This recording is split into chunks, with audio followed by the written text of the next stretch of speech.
മക്കളെ, എല്ലാവർക്കും സൈലത്തിന്റെ മറ്റൊരു മലയാളം ക്ലാസ്സിലേക്ക് സ്വാഗതം. അപ്പൊ ഇന്ന് നമ്മൾ ഈ വീഡിയോയിൽ ഡിസ്കസ് ചെയ്യാൻ പോകുന്നത് നമ്മുടെ SCERT മോഡൽ ക്വസ്റ്റ്യൻ പേപ്പർ വന്നിട്ടുണ്ട്. ആ ക്വസ്റ്റ്യൻ പേപ്പർ പ്രകാരം ഏതൊക്കെ രീതിയിലാണ്, എത്ര മാർക്കിനാണ്, എത്ര എഴുതണം, എന്തൊക്കെ ചോദ്യങ്ങൾ എങ്ങനെയൊക്കെയാണ് വരിക എന്നൊക്കെ ഉള്ളതൊരു ഐഡിയ നമുക്ക് ഉണ്ടായിരിക്കണ്ടേ. അപ്പൊ ആ ഒരു ഐഡിയ നമ്മൾ ആദ്യം സെറ്റാക്കി വെച്ച് കഴിഞ്ഞാൽ അല്ലെ നമുക്ക് കുറച്ചുകൂടെ കോൺഫിഡൻസ് കിട്ടും അല്ലെ. എങ്ങനെയൊക്കെയാണ് ചോദ്യങ്ങൾ വരിക, ഏതൊക്കെ രീതിയിൽ അതിനെ അപ്രോച്ച് ചെയ്യണം അല്ലെ. ശരിക്കും പരീക്ഷ എന്ന് പറയുന്നത് എന്താണ്, ഒരു സൈക്കോളജിക്കൽ ആയിട്ടുള്ള ഒരു സാധനമാണ് അല്ലെ. നമ്മൾ അതിന് ഭയങ്കര നേരത്തെ പ്രിപ്പയർഡ് ആയിട്ട് അതിനെ വെൽക്കം ചെയ്ത് കാത്തിരിക്കുന്ന സമയത്ത് നമുക്ക് കുറച്ചുകൂടെ അടിപൊളിയായിട്ട് കോൺഫിഡൻസോട് കൂടെ എന്ത് ചെയ്യാൻ പറ്റും, പരീക്ഷയെ നേരിടാൻ പറ്റും. പല ഗെയിമുകളും ഇല്ലേ, അതേപോലെ ഒരു കളിയായി ഗെയിമായിട്ടാണ് ആക്ച്വലി നമ്മൾ പരീക്ഷ എടുക്കേണ്ടത്. നമ്മൾ 10 മാസക്കാലം അല്ലെ, കുറേ കാലം നമ്മൾ പഠിച്ച കാര്യങ്ങൾ എന്ത് ചെയ്യാണ്, നമ്മൾ എഴുതുകയാണ്, നമ്മളത് പരീക്ഷിക്കുകയാണ് യഥാർത്ഥത്തിൽ പരീക്ഷയിലൂടെ ചെയ്യുന്നത് അല്ലെ. അപ്പോൾ പേടിയൊക്കെ മാറ്റിവെച്ച് നമ്മൾ എന്ത് ചെയ്യുക, കുറച്ചുകൂടെ കോൺഫിഡൻസോട് കൂടെ അല്ലെ. നമ്മൾ ഇത്രയും ദിവസമൊക്കെ പേടിച്ച് അല്ലെ, ആ പേടിയോടെ ഇരുന്നിട്ട് വല്ല കാര്യമുണ്ടോ? പേടിക്കുന്നു, ഉറങ്ങുന്നു, പേടിക്കുന്നു, ഭക്ഷണം കഴിക്കുന്നു, പേടിക്കുന്നു, കളിക്കുന്നു, അതുകൊണ്ട് കാര്യമുണ്ടോ? പേടിയെ മാറ്റിവെച്ച് നമ്മൾ പഠിക്കുകയാണ് ഇനിയുള്ള കുറച്ച് ദിവസങ്ങൾ കൊണ്ട് നമ്മൾ ചെയ്യേണ്ടത്. പേടിപ്പിക്കുകയല്ല ടീച്ചറെ, വളരെ കുറച്ച് ദിവസങ്ങൾ മാത്രമേ ഇനി നമ്മളുടെ മുമ്പിൽ ക്രിസ്മസ് എക്സാമിന് വേണ്ടിയിട്ടുള്ളൂ. അപ്പോൾ എന്തൊക്കെ കാര്യങ്ങളാണ് നമ്മളുടെ പുതിയ ക്വസ്റ്റ്യൻ പേപ്പറിൽ ഉൾപ്പെടുത്തിയത്? ഓണപരീക്ഷ പോലെ തന്നെയാണോ, മാറി വന്ന ക്വസ്റ്റ്യൻ പേപ്പർ പോലെ തന്നെയാണോ നമ്മളുടെ പാറ്റേൺ ഉള്ളത്? മലയാളത്തിൽ എന്തൊക്കെ വ്യത്യാസങ്ങളാണുള്ളത്? എങ്ങനെയാണ് നമ്മൾ 7 മാർക്കിന്റെ ചോദ്യം എഴുതേണ്ടത്? ഇങ്ങനെ 2-3 ഉദാഹരണ ചോദ്യങ്ങൾ കൂടെ വെച്ചിട്ടാണ് എന്ത് ചെയ്യുന്നത്, നമ്മുടെ ഈ ഒരു വീഡിയോ അല്ലെ. ഈ ഒരു വീഡിയോയിലെ ടീച്ചറെ എങ്ങനെ പരീക്ഷയെ സമീപിക്കണം എന്നാണ് പറയാൻ പോകുന്നത്. ഓക്കെ, അപ്പൊ നമ്മളുടെ ക്വസ്റ്റ്യൻ പേപ്പറിൽ നമുക്ക് ഇങ്ങനെയാണ് ചോദ്യത്തിന്റെ പാറ്റേൺ വരുന്നത് അല്ലെ. ആദ്യത്തെ ചോദ്യം എങ്ങനെയാടാ, 1 മുതൽ 4 വരെയുള്ള ചോദ്യങ്ങൾക്ക് ശരിയുത്തരം തെരഞ്ഞെടുത്തെഴുതുക. 4 ചോദ്യമേ ഉള്ളൂ, അതിൽ 4നും എന്ത് ചെയ്യണം, നമ്മൾ ഉത്തരം എഴുതണം. 4 മാർക്കാണ്. പിന്നെ രണ്ടാമത്തെ സെറ്റ് ഓഫ് ചോദ്യങ്ങൾ എന്ന് പറയുന്നത് താഴെ കൊടുത്തിരിക്കുന്ന ചോദ്യത്തിൽ 2-3 വാക്യങ്ങളിൽ ഉത്തരം എഴുതുക. എത്ര മാർക്കാണ്? 2 മാർക്കിന്റെ ഒരു ചോദ്യമാണ്. ഓക്കെ, അടുത്തത് 6 മുതൽ 9 വരെയുള്ള ചോദ്യങ്ങളിൽ അരപ്പുറത്തിൽ കവിയാതെ ഉത്തരം എഴുതുക. നമ്മൾ ഷോർട്ട് എസ്സേ ചോദ്യങ്ങളാണ്, അത് 5 മാർക്ക് വീതമാണ്. അങ്ങനെ എത്ര എണ്ണം എഴുതണം? 4 എണ്ണം അല്ലെ. 4 എണ്ണമാണ് നമ്മൾ എഴുതേണ്ടത്. അവസാനത്തെ ഒരു ചോദ്യത്തിന് എന്താണ്, അല്ലെങ്കിൽ എന്ന് പറഞ്ഞിട്ട് ആ അവസാനത്തെ ചോദ്യത്തിൽ ഒന്നിന് മാത്രമാണ് അല്ലെ. ഇപ്പൊ 9ാമത്തെ ചോദ്യത്തിന് മാത്രമാണ് എന്ത് ചെയ്യേണ്ടത്, ഓപ്ഷൻ വരുന്നത്. 9A അല്ലെങ്കിൽ 9B അല്ലെ, A or B എഴുതണം. അല്ലാതെ 6ഉം 7ഉം 8ഉം നമുക്ക് അറിയാത്ത ചോദ്യമാണെങ്കിൽ അതിന് ഓപ്ഷൻ ഇല്ല. ശ്രദ്ധിക്കേണ്ട കാര്യമാണ്. 9ാമത്തെ ചോദ്യത്തിന് മാത്രം A or B എഴുതാനുള്ള സാധ്യതയുണ്ട്, അത് വിട്ടുപോരുത്. 10, 11 ചോദ്യങ്ങൾക്കും അതുപോലെ തന്നെയാണ്. 10 നിർബന്ധമായിട്ടും എഴുതണം. 11നാണ് നമുക്ക് A or B എഴുതാനുള്ള സാധ്യതയുള്ളത്. അതിന് എത്ര മാർക്കാണ്? 7 മാർക്കാണ് ഈ ചോദ്യത്തിന്. ഓക്കെ, ക്ലിയർ ആണോ? അങ്ങനെ 2 എസ്സേ ആണ് നമുക്ക് വരുന്നത്. ഓക്കെ, ഇത് SCERT പ്രകാരമുള്ള നമ്മളുടെ മോഡൽ ക്വസ്റ്റ്യൻ പേപ്പർ ആണ് ടീച്ചർ എടുത്തിട്ടുള്ളത്. അപ്പൊ അതിൽ ഒരു ചോദ്യം എന്ന് പറയുന്നത് 9ാമത്തെ A അല്ലെങ്കിൽ B എഴുതേണ്ട 9ാമത്തെ ചോദ്യങ്ങളിൽ ഒന്ന്, വീണ്ടും ധ്യാനത്തിൽ അല്ലെ, ധ്യാനത്തിൽ തന്നെ ഈ കൂരമ്പേൽക്കട്ടെ. പക്ഷിശാസ്ത്രക്കാരന്റെ നേർക്ക് അമ്പയക്കുന്നു. പല അമ്പുകൾ അവനാഴിയിൽ നിന്ന് എടുത്ത് എയ്തതിനു ശേഷം അങ്ങനെ പിടഞ്ഞു മരിക്കട്ടെ എന്റെ ഗുരു പോലും. ഏത് പാഠഭാഗമാണ്? എന്റെ ഒരു പക്ഷിക്കുഞ്ഞിന്റെ മരണം എന്ന് പറയുന്നത് നമ്മളുടെ നാടകമാണ്. ഓൾറെഡി നമ്മൾ പഠിച്ച പാഠാണ് അല്ലെ. ലോക ജീവിതത്തെ നരകതുല്യമാക്കുന്നതിന് പാഠത്തിന്റെ ഉടമയെ പോലെയുള്ളവരുടെ മനോഭാവമല്ലേ ലോകജീവിതത്തെ നരകതുല്യമാക്കുന്നത്? വിമർശനാത്മകമായി വിലയിരുത്താനാണ് ചോദ്യത്തിൽ പറഞ്ഞിരിക്കുന്നത് അല്ലെ. അപ്പൊ ആ ചോദ്യത്തിന്റെ ഉത്തരം എഴുതുന്ന സമയത്ത് നമ്മൾ എന്തൊക്കെ തിരിച്ചറിയണം? ആദ്യം നാടകം എന്താണ് എന്ന് നമ്മൾ നന്നായി മനസ്സിലാക്കുക. അപ്പോൾ കുറച്ചധികം പേജുകളുണ്ട്, ഇച്ചിരി അല്ലെ വായിക്കാനൊക്കെ മടിയുള്ള ആളുകളാണ് നമ്മൾ, അതൊക്കെ മാറ്റി വെച്ചോളുക. എല്ലാ പാഠഭാഗവും നന്നായിട്ട് വായിക്കണം അല്ലെ. അപ്പൊ പാഠഭാഗത്തിന്റെ ആശയം തിരിച്ചറിയാന്നുള്ളതാണ് ഈ ചോദ്യത്തിൽ ഏറ്റവും ആദ്യം നമ്മൾ ചെയ്യേണ്ട ഒരു കാര്യം അല്ലെ. പാഠഭാഗം എന്താ നമുക്ക് അറിഞ്ഞിരിക്കണം. 2, പാഠത്തിന്റെ ഉടമയുടെ മനോഭാവം വിമർശനാത്മകമായി എന്ത് ചെയ്യണം, നമ്മൾ വിലയിരുത്തണം അല്ലെ. വിമർശനാത്മകമായി വിലയിരുത്താനാണ് ചോദിച്ചിരിക്കുന്നത് അല്ലെ. അപ്പൊ ലോകജീവിതത്തെ നരകതുല്യമാക്കുന്നത് പാഠത്തിന്റെ ഉടമയെ പോലെയുള്ള സ്വാർത്ഥരായിട്ടുള്ള ആളുകളാണ്. തനിക്ക് നേടണം, തനിക്കാവണം അല്ലെ, തനിക്ക് വികസനം, തന്റെ നേട്ടം എന്ന് മാത്രം ചിന്തിക്കുന്ന സ്വാർത്ഥരായിട്ടുള്ള ഇത്തരം മനുഷ്യർ തന്നെയാണ് ലോകത്തെ എന്ത് ചെയ്യുന്നത്, ഇല്ലായ്മ ചെയ്യുന്നത്, പ്രകൃതിയെ ചൂഷണം ചെയ്യുന്നത്, മറ്റുള്ള ജീവജാലങ്ങളെയൊക്കെ ഇല്ലാതാക്കുന്നതൊക്കെ നമ്മൾ എന്ത് ചെയ്യാം, വിമർശനാത്മകമായിട്ട് എഴുതുക. അതേപോലെ സ്വന്തം നിരീക്ഷണങ്ങൾ, നമ്മൾക്ക് അതിനെക്കുറിച്ചുള്ള അഭിപ്രായങ്ങൾ, സ്വന്തം നിരീക്ഷണങ്ങൾ എന്ത് ചെയ്യണം, യുക്തിപൂർവം ആശയ വ്യക്തതയോടുകൂടെ നമ്മൾ അവതരിപ്പിക്കണം. ഓക്കെ, അങ്ങനെയാകുമ്പോഴാണ് നമുക്ക് അതിനുള്ള 5 മാർക്ക് നമുക്ക് ലഭിക്കുന്നത്. അതുപോലെ 9ാമത്തിൽ എ അല്ലെങ്കിൽ ബി അല്ലെ ചോദ്യം നമ്മൾ കാണാം. 9 മാത്രമേ ആ ഓപ്ഷൻ ഉള്ളൂ, 9 എ അല്ലെങ്കിൽ ബി. അല്ലാതെ 8ാമത്തെ ചോദ്യം നമുക്ക് എഴുതാൻ അറിയില്ലെങ്കിൽ ഇതിൽ എയോ ബിയോ എഴുതിയിട്ട് കാര്യമില്ല കേട്ടോ. 8ഉം 7ഉം 6ഉം ഒക്കെ നിർബന്ധമായിട്ട് നമ്മൾ എഴുതേണ്ട ചോദ്യങ്ങളാണ്, അത് മറന്നു പോകരുത് കേട്ടോ. അപ്പൊ അതുകൊണ്ടാണ് പറയുന്നത് നമ്മൾ അത്ര ശ്രദ്ധയോടുകൂടെ നമ്മൾ പഠിക്കുക. ഓരോ ചാപ്റ്ററും ക്രിസ്റ്റൽ ക്ലിയർ ആയിട്ട് എന്ത് ചെയ്യണം, നമ്മളുടെ ഓർമ്മയിൽ ഉണ്ടായിരിക്കണം. ഓക്കെ, 7 മലകൾ ചാടിയിട്ടും 7 പുഴകൾ കടന്നിട്ടും ഏട്ടക്കൂരി തിരിച്ചിറങ്ങി, ഊത്തക്കാലത്തും രക്ഷയില്ല. ഏതാണ്? കെത്തളു, ഏട്ടക്കൂരിയിലുള്ള ഭാഗമാണ് അല്ലെ. അടിച്ചമർത്തപ്പെട്ട ഒരു ജനസമൂഹത്തിന്റെ യാതനാനിർഭരമായ ജീവിതമാണോ ഏട്ടക്കൂരി എന്ന കവിതയിൽ തെളിയുന്നത്? മുകളിൽ വിശകലനം ചെയ്ത് അല്ലെ, മുകളിൽ തന്നിരിക്കുന്ന വരികൾ വിശകലനം ചെയ്ത് നിങ്ങളുടെ അഭിപ്രായം സമർത്ഥിക്കാനാണ് പറഞ്ഞിരിക്കുന്നത് അല്ലെ. അപ്പോൾ കാവ്യഭാഗത്തിന്റെ എന്താണ് ആശയം അല്ലെ, കവിതയുടെ ആശയം നമുക്ക് തിരിച്ചറിയണം. അതേപോലെ എന്താണ് സൂചനയുമായി ബന്ധപ്പെട്ട് എന്താണ് കവിതയെ നമ്മൾ വിശകലനം ചെയ്യണം. എന്താണ് ആ വരികളിൽ പറയുന്നത് എന്നുള്ളത് വിശകലനം ചെയ്യുക. 3 എന്താണ് നമ്മളുടെ അഭിപ്രായം, നമ്മൾക്ക് ആ വിഷയത്തെക്കുറിച്ചുള്ള അഭിപ്രായം, ആശയം എന്ത് ചെയ്യുക, നമ്മൾ വിവരിച്ച് എഴുതുക കേട്ടോ. ആശയ വ്യക്തതയോടുകൂടി അതൊക്കെ വിവരിച്ച് വിശദീകരിച്ച് 5 മാർക്ക് എന്ന് പറയുന്ന സമയത്ത് ഒരു അരപ്പുറത്തിലാണ് നമ്മൾ എഴുതേണ്ടത്. ഓക്കെ, അടുത്ത ചോദ്യം നമ്മളുടെ 10ാമത്തെ ചോദ്യമാണ്. 7 മാർക്കിന്റെ ചോദ്യമാണ്. തീർന്നു എന്ന് പറയാൻ പറ്റി എങ്ങനെ അല്ലെ? അടുപ്പത്തെ പണി ഒരു കടലാഫിസേ, അത് അങ്ങോട്ട് അല്ലെ എൻ്റെ പെയിന്റ് അടി പോലെ അത്ര എളുപ്പമല്ലാതെ അല്ലെ. എന്നല്ല അല്ലെ, ഇതൊന്നും പെണ്ണുങ്ങൾക്ക് പറ്റിയ പണിയും അല്ല. കൂട്ടത്തിൽ കൂടാൻ എന്താടാ ഓൾക്കൊരിത് മറ്റുള്ളവരെ കൊണ്ട് പറയിപ്പിക്കാൻ ഒരിക്കലും ഉമ്മ ചോദിച്ചു. ആള് കൂടുമ്പോ ഓളുടെ വരയും കുറിയും അല്ലെ. ചിത്രകാരി എന്ന് പറയുന്ന നമ്മളുടെ കഥയിലുള്ള ഭാഗമാണ്.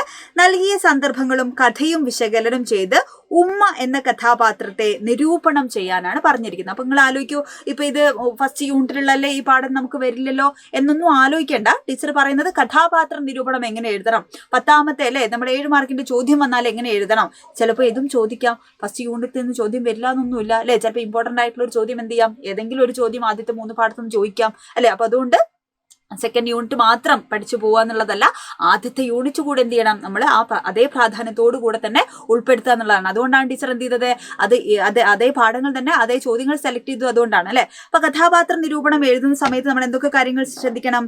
കഥാപാത്രത്തിന്റെ സ്ഥാനം അല്ലെ, ജീവിത വീക്ഷണം, സ്വഭാവ സവിശേഷതകൾ അല്ലെ, അതൊക്കെ നമ്മൾ നിരീക്ഷിച്ചെഴുതണം യുക്തിപൂർവ്വം. അവസാനത്തെ പാരഗ്രാഫിൽ നമ്മൾക്ക് ആ കഥാപാത്രത്തെ കുറിച്ചുള്ള അഭിപ്രായ നിരീക്ഷണങ്ങൾ അല്ലെ, അതൊക്കെ എന്താണ് നമ്മൾ അവതരിപ്പിക്കണം അല്ലെ. അപ്പോൾ എഴുതിയ ആള് അല്ലെ, കൃതി, കഥാപാത്രത്തിന് കഥയിലുള്ള സ്ഥാനം അല്ലെ, കഥാപാത്രം തുടക്കം മുതൽ ഒടുക്കം വരെയുള്ള അതിന്റെ സ്വാധീനം, കഥാപാത്രത്തിന്റെ സ്വഭാവങ്ങൾ ഓരോന്നോരോന്നെ തെളിവ് സഹിതം വേണമെങ്കിൽ നമുക്ക് എന്ത് ചെയ്യാം, ചില പ്രയോഗങ്ങളൊക്കെ അല്ലെ പാഠഭാഗം എടുക്കുന്ന സമയത്ത് ടീച്ചർമാർ പറഞ്ഞു തന്നിട്ടുണ്ടാവും നിങ്ങൾക്ക് അടയാളപ്പെടുത്താൻ അല്ലെ, പ്രയോഗങ്ങളൊക്കെ സന്ദർഭങ്ങളൊക്കെ വിശേഷിപ്പിക്കാൻ പറഞ്ഞിട്ടുണ്ടോ. ആ സന്ദർഭങ്ങളൊക്കെ എഴുതുക. ഫിസയുടെ മനോവിചാരങ്ങളെ എഴുതുക അല്ലെ. പിന്നെ കഥാപാത്രത്തിന് മറ്റ് കഥാപാത്രങ്ങളുമായിട്ടുള്ള ബന്ധം, മൂല്യം അല്ലെ, മറ്റ് കൃതികളിലെ സമാന സ്വഭാവമുള്ള കഥാപാത്രങ്ങളെ നമ്മൾ പഠിച്ചിട്ടുണ്ട്. മറ്റ് കഥകളെ കുറിച്ച് പഠിച്ചിട്ടുണ്ട്. KR മീരയുടെ ഒരു കഥയെ കുറിച്ച് ടീച്ചർ പറഞ്ഞു തന്നിട്ടില്ല അല്ലെ. അതേപോലെ കഥാപാത്രത്തെ കുറിച്ചുള്ള സ്വന്തം അഭിപ്രായമായിരിക്കണം അവസാനത്തെ പാരഗ്രാഫിൽ എന്ത് ചെയ്യേണ്ടത്, നമ്മൾ എഴുതേണ്ടത്. ക്ലിയർ ആണോ? ഓക്കെ ആണോ? അപ്പൊ കഥാപാത്ര നിരൂപണങ്ങൾ നമുക്ക് അടിസ്ഥാന പാഠാവലിയിൽ അല്ലെ സെക്കൻഡ് യൂണിറ്റിൽ വേറെയും കഥാപാത്ര നിരൂപണങ്ങൾ നമുക്ക് വരാൻ സാധ്യതയുണ്ട് അല്ലെ. അപ്പൊ അത്തരം കഥാപാത്രങ്ങളെയൊക്കെ എന്ത് ചെയ്യണം, നമ്മൾ ഉൾച്ചേർത്തിട്ട് കഥാപാത്ര നിരൂപണം എങ്ങനെയാണ് എഴുതേണ്ടത് എന്നുള്ള ഒരു മോഡൽ എന്ത് ചെയ്യുക, നമ്മൾ ഉണ്ടാക്കി വെക്കുക. ഉറപ്പായിട്ടും നമുക്ക് സാധ്യതയുള്ള 7 മാർക്കിന്റെ ചോദ്യങ്ങളിൽ ഒന്ന് തന്നെയാണെന്ത്, കഥാപാത്ര നിരൂപണം എന്ന് പറയുന്നത്. അടുത്ത ചോദ്യം നോക്കൂ മക്കളെ. നോവൽ സന്ദർഭവും കാർട്ടൂണും കുട്ടികളുടെ അവകാശങ്ങളെ കുറിച്ച് നൽകുന്ന തിരിച്ചറിവുകൾ എന്തെല്ലാം? മുകളിൽ നൽകിയ രചനകൾ വിശകലനം ചെയ്ത് സുരക്ഷിത ബാല്യം കുട്ടികളുടെ അവകാശം എന്ന വിഷയത്തിൽ, ഓൾറെഡി ഇവിടെ വിഷയം കൊടുത്തിട്ടുണ്ട് അല്ലെ, വിഷയത്തിൽ ഉപന്യാസം തയ്യാറാക്കാനാണ് പറഞ്ഞിരിക്കുന്നത് അല്ലെ. 2 കാർട്ടൂണും കൊടുത്തിരിക്കുന്നു, വരിയും തന്നിരിക്കുന്നു. കാർട്ടൂൺ എന്താണ്? കുഞ്ഞെ യുദ്ധം നിർത്തി വീട്ടിലേക്ക് പോകൂ, ഇതാണിപ്പോ എന്റെ വീട് അല്ലെ എന്നാണ് എന്ത് ചെയ്യുന്നത്, വരിയിൽ കാർട്ടൂണിൽ പറയുന്നത്. നിന്റെ മുഖത്ത് എന്താണൊരു വല്ലായ്മ, ഒന്നും ഒളിച്ചു വെക്കാതെ എന്നോട് പറയൂ, കൊച്ചു മനസ്സുകൾ ഒരിക്കലും വേദനിച്ചുകൂടാ അല്ലെ. ആനന്ദാശ്രുക്കൾ എന്ന് പറയുന്ന നമ്മളുടെ നോവൽ ഭാഗത്തുള്ള അല്ലെ അച്ഛൻ പറയാണ് അല്ലെ, പള്ളിയിൽ അച്ഛൻ ആരോട് പറയാണ്, ജോസിനോട് പറയുന്നൊരു സന്ദർഭമാണ്.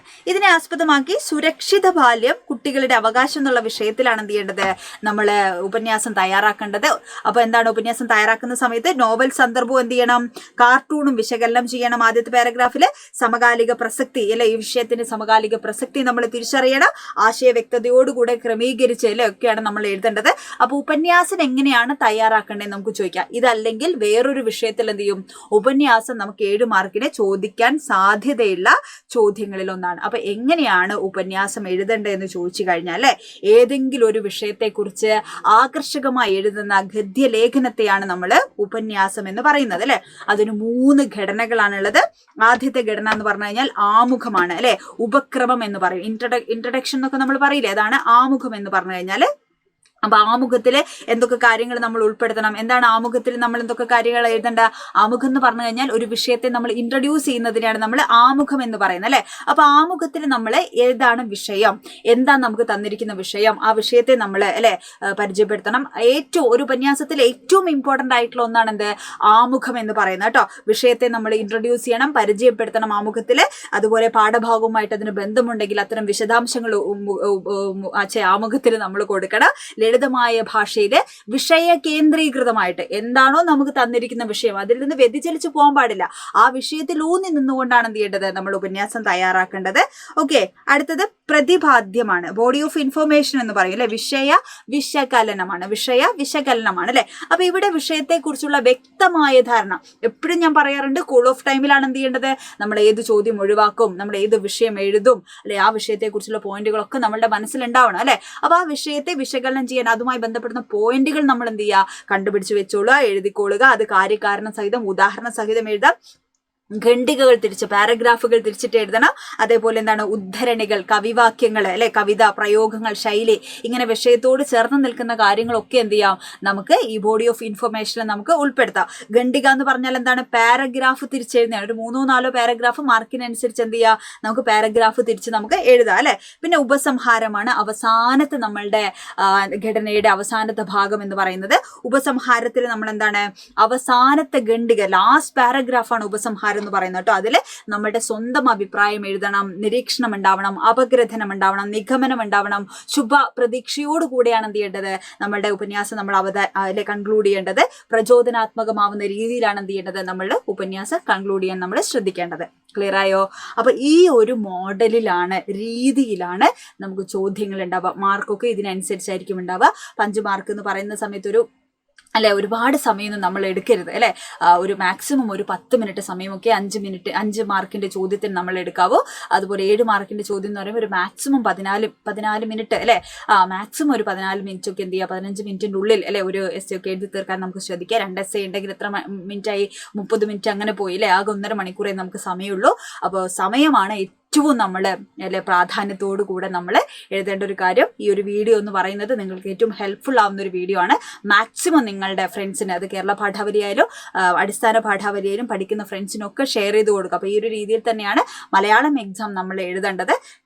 ടൈം മാനേജ്മെന്റ് ആണ് ഏറ്റവും പ്രധാനപ്പെട്ടത്. ഇപ്പോൾ ഓഫ്ലൈനിലൊക്കെ എൻ്റെ മക്കൾ എന്നെ ഭയങ്കരമായിട്ട് അല്ലെ എന്നോട് ദേഷ്യം പിടിക്കുക, എന്നെ പ്രാകുന്ന ഒരു സംഭവമാണ് ഈ ടൈം മാനേജ്മെന്റ്. ഞാൻ നോട്ടൊക്കെ കൊടുക്കുന്ന സമയത്ത് കൃത്യം ടൈം വെച്ചിട്ട് എന്ത് ചെയ്യാറുള്ളൂ, ക്ലാസ്സിൽ ഞാൻ അത് കൊടുക്കാറുള്ളൂ. അത് അവർ ശീലിക്കാൻ വേണ്ടിയിട്ടാണ് അങ്ങനെ ചെയ്യുന്നത്. അപ്പോൾ നിങ്ങളും അതുപോലെ എന്ത് ചെയ്യുക അല്ലെ, നമ്മളൊരു ചോദ്യമൊക്കെ എഴുതുന്ന സമയത്ത് 5 മാർക്കിൻ്റെ ഒരു ചോദ്യമൊക്കെ എഴുതുന്ന സമയത്ത് മാക്സിമം സ്പീഡിൽ നോക്കൂ. നിങ്ങൾ ഒരിക്കലും നിങ്ങൾക്ക് പാഠം അറിയാത്തതിൻ്റെ പേരിൽ, ആശയം അറിയാത്തതിൻ്റെ പേരിൽ ഒരിക്കലെങ്കിലും നമ്മൾ കേട്ട പാഠമാണ് അല്ലെ. അപ്പോൾ നമ്മളുടെ ഉള്ളിലുണ്ടാവും, നമ്മൾ എത്ര പഠിച്ചാലും ഇല്ലെങ്കിലും. നമ്മൾ ഒരു തവണ ക്ലാസ്സിൽ ശ്രദ്ധിച്ചൊരു കുട്ടിക്ക് പാഠം ഉള്ളിലുണ്ടാവും, പക്ഷേ അത് എഴുത്തിൻ്റെ സമയമായിരിക്കും നമ്മളുടെ പരീക്ഷയിൽ മാർക്ക് കുറയ്ക്കുന്നത്. നിങ്ങൾ ഓർത്ത് വെച്ചോളൂ. ടൈം മാനേജ്മെന്റ് എന്ന് പറയുന്നതാണ് ലാംഗ്വേജ് പരീക്ഷയിൽ ഏറ്റവും നമ്മൾ ബുദ്ധിമുട്ട് ഫേസ് ചെയ്യാൻ പോകുന്ന ഒരു സംഭവം എന്ന് പറയുന്നത്. അങ്ങനെ എൻ്റെ മക്കൾ ആരും പരീക്ഷ കഴിഞ്ഞിട്ട് നിങ്ങൾ മാർച്ച് മാസത്തിൽ എൻ്റെ അടുത്ത് വന്നിട്ട് എന്ത് ചെയ്യരുത്, എന്നോട് പറയരുത് ടീച്ചറെ ടൈം ഇല്ലായിരുന്നു എന്ന് പറയരുത്. അത് ഏറ്റവും ഇമ്പോർട്ടൻ്റ് ആയിട്ട് നിങ്ങൾ ശ്രദ്ധിക്കേണ്ട ഒരു കാര്യമാണ്. ടൈം മാനേജ് ചെയ്ത് തന്നെ എന്ത് ചെയ്യണം, മക്കൾ ചോദ്യങ്ങൾ എഴുതണം. അതൊക്കെ ടീച്ചർ വഴിയേ അല്ലേ വീഡിയോ ആയിട്ട് പറഞ്ഞുതരാം. ഓരോ ചോദ്യത്തിന് എത്ര സമയം കൊടുക്കണം എന്നൊക്കെ ഉള്ളത് ഡീറ്റെയിൽ ആയിട്ട് ഒരു വീഡിയോയിൽ ടീച്ചർ പറഞ്ഞിരുന്നതായിരിക്കും. അപ്പോൾ ഇത് മാക്സിമം ഫ്രണ്ട്സിന് ഷെയർ ചെയ്ത് കൊടുക്കുക. അതുപോലെ എപ്പോഴും ഞാൻ പറയുന്ന പോലെ നിങ്ങൾ ഇനി ഏത് പാഠമാണ് വേണ്ടത് അല്ലെ, ഏതൊക്കെ സാധനങ്ങൾ നിങ്ങൾക്ക് വേണം, ഇപ്പോൾ കേരള പാഠാവലിയുള്ള പാഠങ്ങൾ വേണം, ഒന്നും നിങ്ങൾ കമൻറ്റ് ചെയ്തിട്ടില്ല. അപ്പോൾ ഈ ഒരു വീഡിയോയുടെ താഴെ കമൻറ്റ് ചെയ്യുക. ഇനിയുള്ള ദിവസങ്ങൾ വളരെ സിസ്റ്റമാറ്റിക് ആയിട്ട് അടിപൊളിയായിട്ട് ഏറ്റവും കോൺഫിഡൻസോട് കൂടെ ഞങ്ങൾ വാങ്ങിയെടുക്കും അല്ലെ, ഞങ്ങൾ നല്ല മാർക്ക് വാങ്ങും എന്ന് പറയുന്നൊരു കോൺഫിഡൻസിൽ നമ്മൾ ഇരിക്കുക. കോൺഫിഡൻസ് മാത്രം പോരാ, അതിന് വേണ്ടിയിട്ടുള്ള എഫേർട്ട് ഇടാൻ വേണ്ടി കൂടെ മക്കൾ ശ്രദ്ധിക്കണം. അപ്പോൾ ഉഷാറായിട്ടിരിക്കുക, അടിപൊളിയായിട്ടിരിക്കുക. All the best.